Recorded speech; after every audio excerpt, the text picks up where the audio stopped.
அதுபோல திருமதி கனிமொழி எம்பி அவர்கள் ஒரு பொதுக்கூட்டத்தில் பேசுறாங்க. டாஸ்மாக் இளம் விதவைகள் அதிகமாக இருப்பதாக ஒரு செய்தி வெளியிட்டாங்க. அந்த அம்மா இதுவரைக்கும் பார்த்திருக்கு பாவம். இப்போ என்ன ஆச்சுன்னு பாருங்க. இவருடைய ஆட்சியில்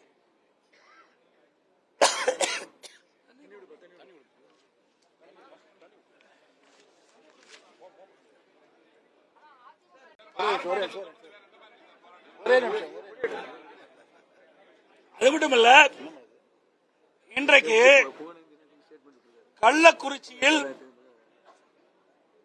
கள்ளச்சாராயம் அறிந்து 50 பேர் இறந்திருக்கிறாங்க. பல பேர் சிகிச்சை பெற்று வர்றாங்க. கவலைக்கிடமா இருக்காங்க. இந்த செய்தி சொல்வதற்கு கூட முதலமைச்சர் இன்னைக்கு அவையில் வரல. அப்படி என்ன இந்த முதலமைச்சர் நிர்வாகம் செய்கிறாரு? நாட்டு மக்கள் மீது அக்கறை இல்லாத ஒரு முதலமைச்சர். இன்றைக்கு மக்களுடைய உயிர் துச்சமாக மதிக்கிறார் இன்றைய முதலமைச்சர். உண்மையிலேயே மக்கள் மீது அக்கறை இருந்தால், அவர்கள் நன்மை செய்ய வேண்டும் என்றதால், தீங்கு இழக்கின்றவர்களை, குற்றம் செய்தவர்களை தண்டிக்க வேண்டும் என்ற எண்ணம் இருந்தால், அதையிலே நான் எழுதி பேசுகின்ற பொழுது பதில் கொடுத்திருக்க வேண்டும்.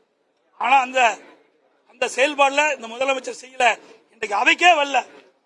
அது மட்டும் இல்ல, இன்றைக்கு பொதுப்பணித்துறை அமைச்சர் ஏவா வேலு அவர் சொல்றாரு, நடந்தது தவறுன்னு சொல்றாரு. நியாயப்படுத்தல, நடந்ததை நியாயப்படுத்தலன்னு சொல்றாரு. குற்றத்தை ஒப்புத்துக்கிறாங்க. ஆனா இதே போல ஏற்கனவே சம்பவம் நடைபெற்று விட்டது. நீங்க எச்சரிக்கையா இருக்க வேண்டுமா வேண்டாமா?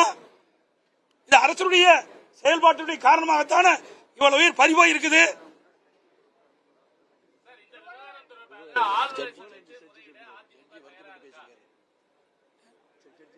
அது மட்டுமல்ல, மதுரையில் இருக்கிற ஹைகோர்ட் கிளை நீதியரசர் அவர்கள் இது குறித்து வருத்தப்பட்ட பேசியிருக்கிறார்.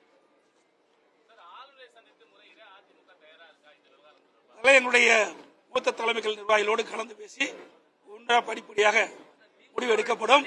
வருகிற 24ஆம் தேதி இன்றைக்கு கள்ளக்குறிச்சி கள்ளச்சாராயம் மரணம் அடைந்தவர்கள் வெளிப்படைத்தன்மை இல்லை என்பதும்,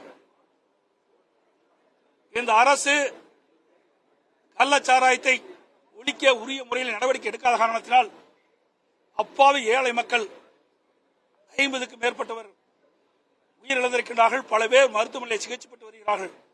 இவர்களுக்கு நியாயம் கிடைக்கின்ற விதமாக இந்த மரணத்திற்கு பொறுப்பேற்று தமிழ்நாடு முதலமைச்சர் ஸ்டாலின் அவர்கள் ராஜினாமா செய்ய வேண்டும் என்று வலியுறுத்தி இன்றைக்கு அனைத்து இந்திய அண்ணா திராவிட முன்னேற்ற கழகத்தின் சார்பாக தமிழ்நாடு முழுவதும் மாவட்ட ஆட்சியாளர் அலுவலகம் முன்பு ஆர்ப்பாட்டம் நடைபெறும் என்று அறிவித்திருக்கின்றோம்.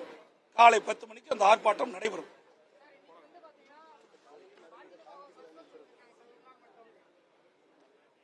அது மட்டுமல்ல, இன்னைக்கு எதிர்கட்சிகள் இப்படிப்பட்ட பிரச்சனையை சட்டமன்றத்தில் பேசுகின்ற பொழுது சட்டமன்றத்தில் ஒளிபரப்பு செய்வதில்லை.